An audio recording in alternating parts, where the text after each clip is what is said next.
Hello, xin chào mọi người, chào mừng mọi người đã đến với kênh YouTube của mình. Video ngày hôm nay thì sẽ là video thứ hai trong hy vọng là một chuỗi các video mà mình sẽ chuyên bàn về các loại chất liệu được những thương hiệu nổi tiếng chọn sử dụng để làm nên những chiếc túi, những chiếc ví, những món đồ xinh đẹp của họ. Và video này thì chắc chắn là mình sẽ phải quay về cái thương hiệu mà mình yêu thích nhất, cái thương hiệu mà nôm na là nó là cái nguồn cơn cho cái sự đam mê hàng hiệu của mình, và đó chính là thương hiệu Chanel. Đương nhiên với Chanel thì không thể không nhắc đến hai cái loại da vô cùng nổi bật, vô cùng được săn đón, đó chính là lambskin và caviar. Và nếu mọi người muốn biết rõ hơn chi tiết về hai cái loại da này thì hãy cùng xem tiếp video nha. Và đầu tiên thì mình sẽ phải giới thiệu về hai nhân vật chính ngày hôm nay, đúng không? Thì đối với da caviar mình có ở đây là em Diana, size medium màu dark beige. Và đối với da lambskin thì mình có Diana size small và màu đen. Cả hai cái chất liệu da này thì như mình đã nói, đến rất là nổi bật, rất là đặc trưng của nhà Chanel rồi. Và đặc điểm chung của chúng ý thì đều là được lựa chọn từ những cái miếng da có chất lượng rất là cao. Như mình có nói ở cái video lần trước ý, thì chúng là full grain leather, nghĩa là khi mà mọi người soi rất là kỹ, zoom thật là gần vào thì có thể nhìn thấy cả lỗ chân lông nữa, nhìn thấy tất cả những cái bề mặt, tất cả những cái khuyết điểm nếu có của cái miếng da được lựa chọn. Không hề có một cái sự gọi là mài mỏng, kiểu xen bớt đi một chút nào trên bề mặt cả, mà mọi người có thể nhìn thấy là những chiếc túi nó ra kiểu đẹp mướt như thế này, nghĩa là bản thân cái miếng da được lựa chọn rất là cẩn thận và gần như là không có khuyết điểm gì hết. Và mình nghĩ có lẽ đấy chắc là cái đặc điểm chung duy nhất giữa hai cái chất liệu da này. Ngoài ra thì tất cả những đặc điểm còn lại của caviar và lambskin thì gần như ở hai cái thái cực hoàn toàn khác nhau, và bây giờ mình sẽ cùng tìm hiểu nhé. Trước hết thì mình sẽ muốn nói về xuất xứ của những cái miếng da được lựa chọn nhé. Thì lambskin, như cái tên gọi của nó, đây là da cừu. Da cừu thì được đánh giá là một trong những cái loại da mà có lẽ là đắt nhất và high-end nhất, kiểu luxury nhất, sang chảnh nhất, vì là chúng khá là nhẹ này, mềm mà nó mướt kiểu như bơ vậy đó. Tiếng Anh họ gọi là buttery smooth ấy. Rất là đẹp, sờ rất là sướng, rất là sang chảnh. Còn đối với da caviar thì cái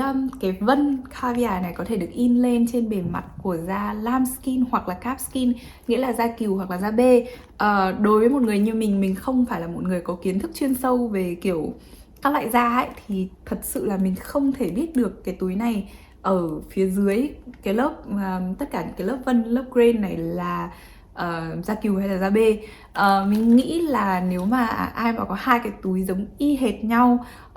cùng một mẫu, cùng một size, cùng một chất liệu là caviar, và đem ra so sánh, chắc là đặt lên bàn cân ý, thì cái nào nặng hơn thì sẽ là calfskin và cái nhẹ hơn thì sẽ là lambskin. Nhưng mà với một cái người không chuyên mà chỉ sờ vào thôi thì thật sự là mình không thể phân biệt được đây sẽ là da cừu hay là da bê. Và như mình có nói thì nếu mà nó là da bê, calfskin thì nó sẽ dày hơn một chút, nó nặng hơn da cừu một chút. Tuy nhiên thì calfskin nó là một cái loại da mà gọi là trung tính, kết hợp được cái sự khá là mềm mại, gọi là sờ rất là kiểu sang chảnh đi, luxury của lambskin, với lại cả cái sự bền, kiểu durability của cow hide, nghĩa là của da bò. Để nói về đặc điểm, về cảm nhận khác nhau giữa hai loại da này thì đối với lambskin họ giữ nguyên cái miếng da nguyên bản của miếng da cừu, thì nó có một cái đặc trưng đấy là rất là mềm, rất là mướt, rất là nhẹ, đúng không? Thì họ giữ nguyên cái miếng da như vậy để làm nên những cái túi như thế này. Chính vì thế nên là túi nó có một cái độ bóng rất là tự nhiên, và nhìn thì có thể thấy là nó rất là mướt, rất là đẹp. Thật sự là sờ thì cái cảm giác nó cũng rất là kiểu high-end, rất là sang chảnh ý. Còn đối với da caviar, như mình có nói ở video lần trước, thì tất cả những cái vân, những cái hạt ở trên bề mặt da là được in lên, được dập lên, tạo nên một cái bề mặt mà nó sờ lên mọi người có thể thấy được cái độ sần sùi, và thậm chí là khi nhìn thôi thì mọi người có thể thấy là những cái hạt chấm chấm như thế này ở trên bề mặt này. Chính vì cái sự khác biệt đấy nên là đối với da lambskin thì mọi người có thể thấy là nó delicate hơn, nó gọi là khó chiều hơn, nó sẽ cần phải được nâng niu hơn một chút. Khi sử dụng thì mọi người sẽ cần phải cẩn trọng hơn, không có để va đập hay là kiểu không có để quăng quật lung tung được, cũng như là phải tránh những cái kiểu như là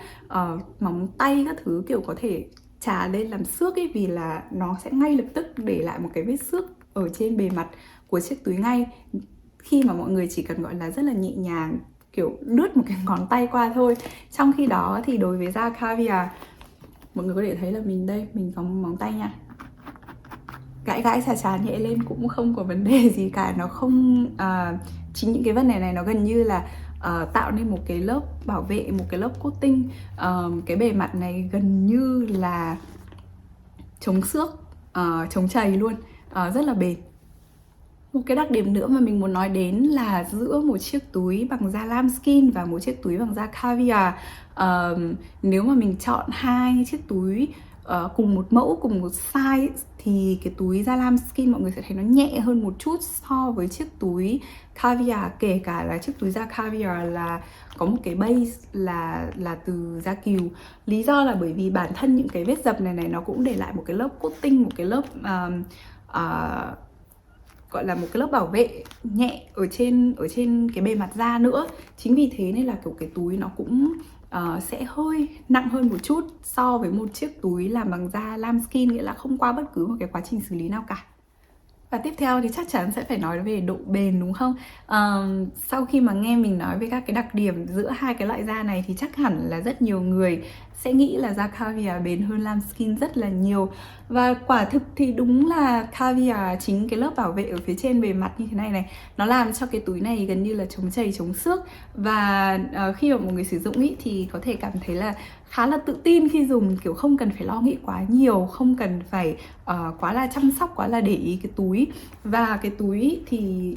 rất là khó để mà có thể nhìn thấy là có bất cứ một cái vết chảy xước nào, đặc biệt là những cái vết mà gọi là kiểu như là nếu mọi người chẳng may mà di kiểu móng tay qua một cái như này, nó rất là nhẹ nhàng ấy, thì nó sẽ không làm sao cả. Trong khi đó ấy, thì với da lambskin ấy, bây giờ ấy mà dùng cái móng tay mà quẹt một cái là chắc chắn là sẽ để lại vết nhá. Tuy nhiên thì có một cái đặc điểm của da lambskin, đấy là vì nó không có bất cứ một cái lớp bảo vệ nào ở phía trên. Nó là một cái miếng da nguyên bản, mà như mọi người có biết đấy thì da nó là một cái chất liệu tự nhiên, và nó có gọi là nó có một cái độ nôm na là nó aging, nó thay đổi theo thời gian. Chính vì thế mà da lambskin ý, theo thời gian nó gọi là patina, nghĩa là càng ngày nó sẽ càng nhìn nó sẽ bóng hơn một chút. Qua cái quá trình mọi người sử dụng, tùy theo cái cách mà mọi người dùng này, rồi bảo quản một cách đúng cách, cũng như là bản thân là những cái dầu ở trên ngón tay khi mà mọi người dùng những cái túi này, thì nó sẽ để lại một cái lớp bóng ở trên bề mặt của da. Và đồng thời là những cái vết xước trên bề mặt, những vết xước rất là nhẹ ở trên bề mặt ấy, thì dần dần mọi người sẽ thấy là nó như kiểu nó tan dần vào trong cái miếng da. Và những cái vết đấy thì theo thời gian mọi người nó sẽ mờ dần đi và mình sẽ không có nhìn rõ được nữa. Nghĩa là trên thực tế lambskin cũng là một cái lựa chọn rất là bền vững theo thời gian, với điều kiện là mọi người sẽ phải nâng niu nó hơn một chút, đương nhiên rồi. Và như mình có nói đây, nếu mà với những cái vết chảy xước thì mọi người sẽ thấy là nó sẽ cần thời gian để nó gọi là tan dần vào trên cái bề mặt của miếng da. Tuy nhiên ý, có một điều là nếu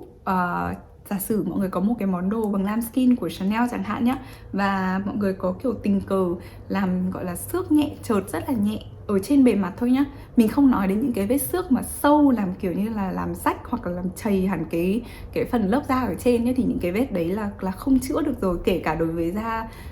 caviar, những cái đó cũng không thể chữa được luôn. Thế nhưng mà đối với lambskin ý, thì có một cái điểm là nếu mà những cái vết ở trên bề mặt ấy, mọi người có thể dùng cái ngón tay này, dùng cái đầu ngón tay và cứ xoa, massage như này theo một cái đường hình tròn như thế này này. Nó không phải chỉ vài giây đâu, nó phải vài phút, thậm chí là 5-10 phút ấy. Thì chính cái dầu ở ngón tay ấy, nó sẽ làm cho cái vết đấy trông nó sẽ mờ dần đi. Và như mình nói ấy, theo thời gian thì nó sẽ tan vào trong cái miếng da. Còn đối với da caviar, một khi mà mọi người đã làm nó chảy xước đủ để mọi người có thể nhìn thấy được cái vết xước đấy, thì không có cách cứu chữa, vì tất cả những cái hạt này là nó được in lên. Chính vì thế nên là nếu mà chẳng may mà nó xước hay là nó bị chảy những cái phần hạt ở trên này, thì là không thể chữa được, trừ khi là mọi người phải mang đi spa để cho họ gọi là những cái người mà kiểu chuyên nghiệp ý, họ sẽ phải làm lại. Mà mình nghĩ là chủ yếu khi mà đi spa ấy thì chủ yếu là mọi người cũng chỉ có thể gọi là phun màu, cố gắng là phun một cái màu gần giống nhất so với cái màu nguyên bản của chiếc túi để gọi là che đi những cái vết chảy xước đấy thôi. Còn bản thân những cái hạt này thì họ cũng không thể in lại được đâu. Và một cái đặc điểm nữa nếu nói về độ bền ý, thì đối diện với da caviar nhá,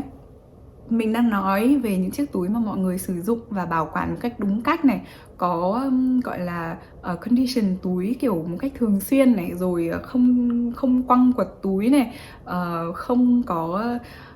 để ở cái môi trường mà kiểu quá ẩm này, nói chung là một cái môi trường bảo quản tốt đi nhá. Thì mọi người sẽ thấy là tất cả những cái góc này, rồi những cái viền túi này, hay là những cái chỗ mà kiểu như là cái phần dây kiểu xích mà đan vào nhau như này là những cái chỗ mà nó dễ bị cháy xước, nó dễ bị gọi là nôm na là nó dễ bị mòn, dễ bị sờn nhất ý. Thì đối với da caviar mọi người sẽ thấy là tất cả những cái góc đấy nó sẽ dần dần thấy cái hạt của nó cứ mỏng dần xong rồi như kiểu là nó cứ mờ dần ý, và nó biến mất. Cái túi này của mình, cả hai chiếc túi Diana của mình thì đều là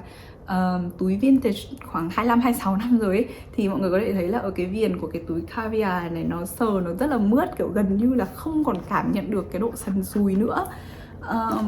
Trong khi đấy thì cái túi Lambskin này